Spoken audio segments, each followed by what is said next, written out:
हर बड़ी खबर, हर गहरी पड़ताल सिर्फ URB न्यूज चैनल पर।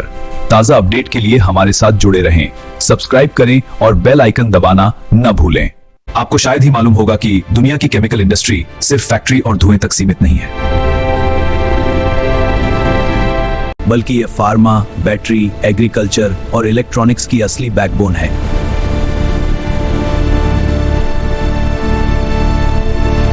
फार्मा, बैटरी, एग्रीकल्चर और पेंट से लेकर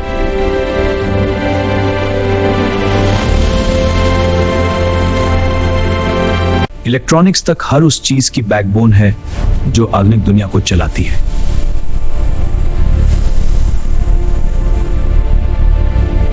और टक्कर इतनी जबरदस्त होने वाली है कि इस टक्कर के बाद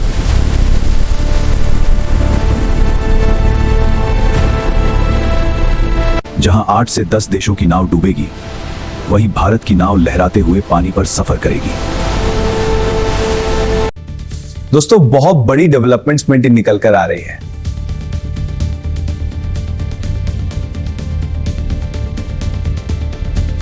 लेकिन उसके लिए आप लोग वीडियो को अंत तक जरूर देखिएगा।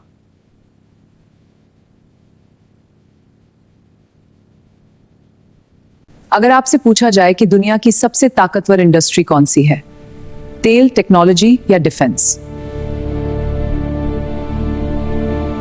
सच यह है कि इन सब के पीछे एक सेक्टर खड़ा है, केमिकल इंडस्ट्री।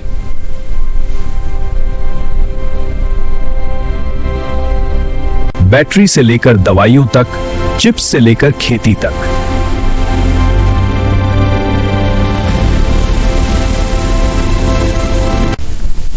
पेंट से लेकर मिसाइल तक हर जगह केमिकल्स की जरूरत है।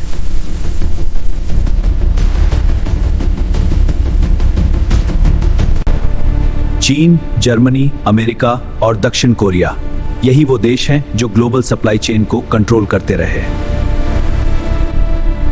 लेकिन अब इस लिस्ट में एक नाम तेजी से ऊपर उठ रहा है।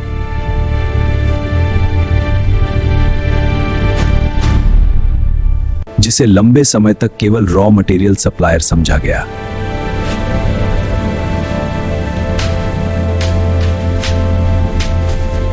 हम बात कर रहे हैं हारकी बूतीस।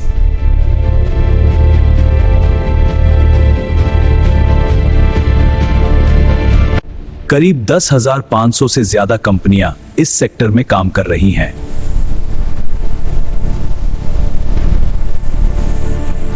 Pharma intermediates, agri chemicals, dye pigment और पॉलीमर्स में भारत ने मजबूत पकड़ बना ली है।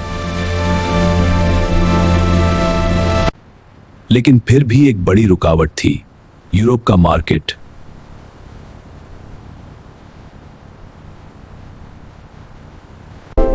सख्त रेगुलेशन, हाई क्वालिटी स्टैंडर्ड और इंपोर्ट ड्यूटी, एंट्री आसान नहीं थी। जिसकी वजह से भारतीय कंपनियों को अतिरिक्त शुल्क देना पड़ता था और मुकाबले में चीन को फायदा मिल जाता था।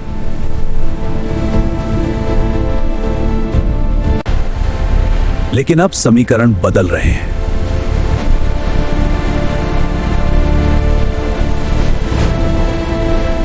क्या है? और यूरोप खुद चीन पर अपनी निर्भरता कम करना चाहता है।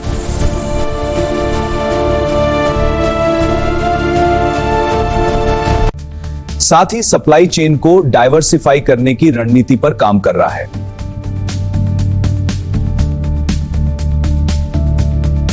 और इसी मौके को भारत भुनाने की तैयारी में है। कब?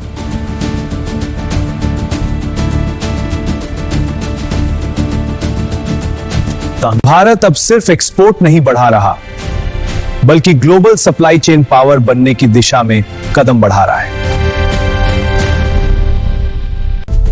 यूरोप सालाना दर्जनों बिलियन डॉलर के केमिकल्स इंपोर्ट करता है।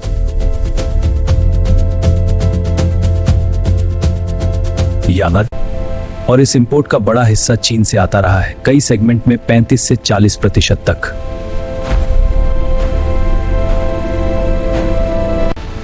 स्केल, सरकारी सपोर्ट और कम कीमत, यही चीन की ताकत रही है।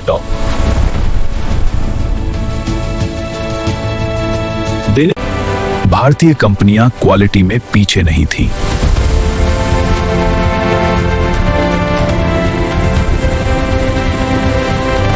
लेकिन 6 से 7% की इंपोर्ट ड्यूटी उन्हें महंगा बना देती थी।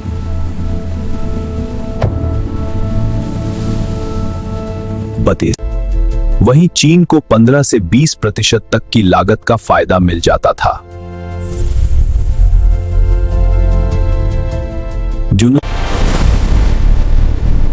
लेकिन अब समीकरण बदलने लगे हैं।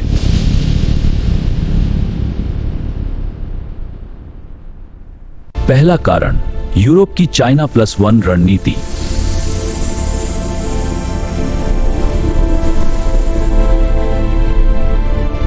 दूसरा कारण, भारत को मिलने वाला duty free access.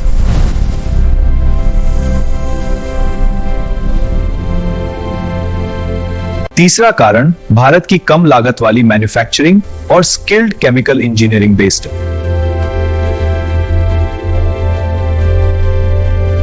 South Korea और जापान पहले से फ्री ट्रेड एग्रीमेंट का फायदा उठाते रहे हैं।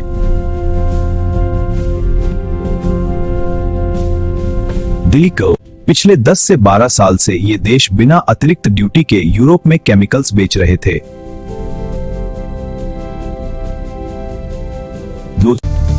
लेकिन अब वही मौका भारत को मिला है।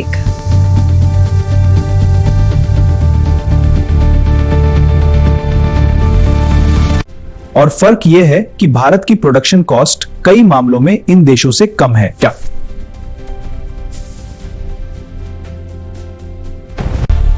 यानी यूरोप के सामने अब विकल्प हैं, चीन, जापान और दक्षिण कोरिया।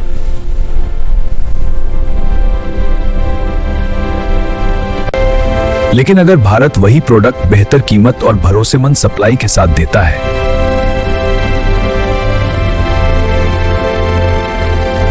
तो ऑर्डर किस तरफ शिफ्ट होंगे यह समझना मुश्किल नहीं है।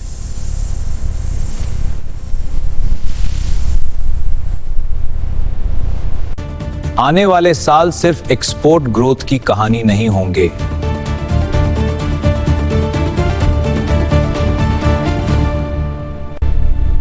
बल्कि ग्लोबल सप्लाई चेन की ताकत के रीडिस्ट्रीब्यूशन की कहानी होंगे।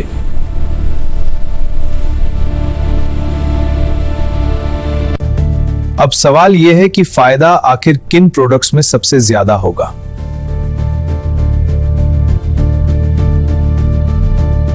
सबसे पहले बात करते हैं फार्मा सेक्टर की।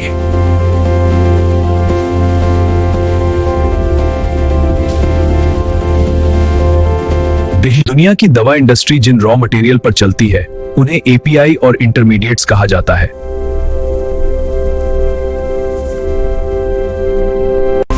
दुनिया भर में सप्लाई होने वाली जेनेरिक दवाओं का करीब 20% हिस्सा भारत से आता है। अगर यही फार्मा ग्रेड केमिकल्स अब यूरोप में बिना अतिरिक्त ड्यूटी के पहुंचेंगे,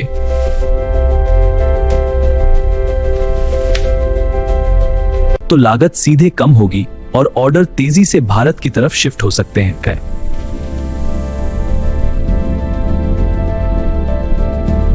दूसरा बड़ा सेक्टर है एग्री केमिकल्स, कीटनाशक, हर्बिसाइड और फर्टिलाइजर इंटरमीडिएट्स। तीसरा और सबसे रणनीतिक क्षेत्र है बैटरी और इलेक्ट्रॉनिक ग्रेड केमिकल्स का।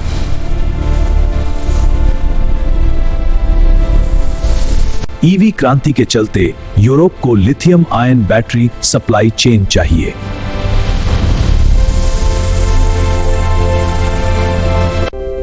कैथोड मटेरियल, इलेक्ट्रोलाइट सॉल्यूशन और स्पेशलिटी सॉल्वेंट्स, ये सब इसी केमिकल सेक्टर से आते हैं।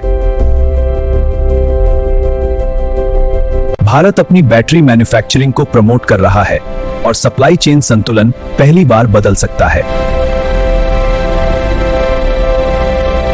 आज भारत केमिकल एक्सपोर्ट में टॉप देशों की सूची में है, लेकिन अभी भी चीन और कुछ यूरोपीय देश उससे आगे हैं।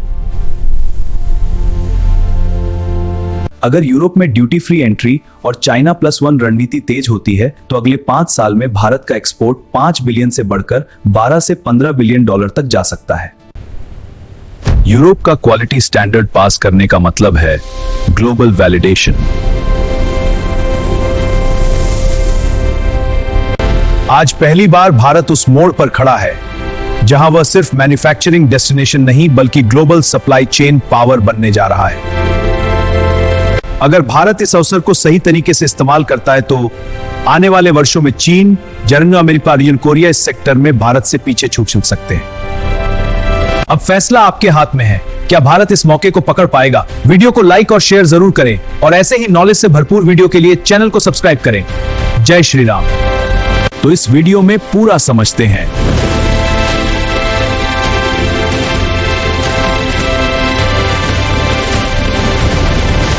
अब फैसला आपके हाथ में है, क्या भारत इस मौके को पकड़ पाएगा? वीडियो को लाइक और शेयर जरूर करें और ऐसे ही नॉलेज से भरपूर वीडियो के लिए चैनल को सब्सक्राइब करें। जय श्री राम। अगर भारत इस अवसर को सही तरीके से इस्तेमाल करता है तो आने वाले वर्षों में चीन, जर्मनी, अमेरिका और कोरिया इस सेक्टर में भारत से पीछे छूट सकते हैं। आज पहली बार भारत उस मोड़ पर खड़ा है जहां वह सिर्फ मैन्युफैक्चरिंग डेस्टिनेशन नहीं बल्कि ग्लोबल सप्लाई चेन पावर बनने जा रहा है। लेकिन भारत को इस मौके का पूरा फायदा तभी मिलेगा जब लॉजिस्टिक्स कॉस्ट कम हो, एनर्जी प्राइस स्थिर रहे, केमिकल पार्क मजबूत हो और सरकार पीएलआई जैसी नीतियों से सपोर्ट करेगा। भारत अपनी बैटरी मैन्युफैक्चरिंग को प्रमोट कर रहा है और सप्लाई चेन संतुलन पहली बार बदल सकता है। आज भारत केमिकल एक्सपोर्ट में टॉप देशों की सूची में है, लेकिन अभी भी चीन और कुछ यूरोपीय देश उससे आगे हैं। ईवी क्रांति के चलते यूरोप को lithium ion battery supply chain चाहिए।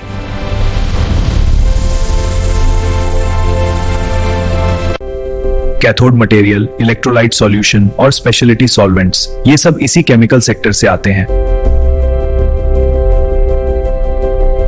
ईवी क्रांति के चलते यूरोप को lithium ion battery supply chain चाहिए।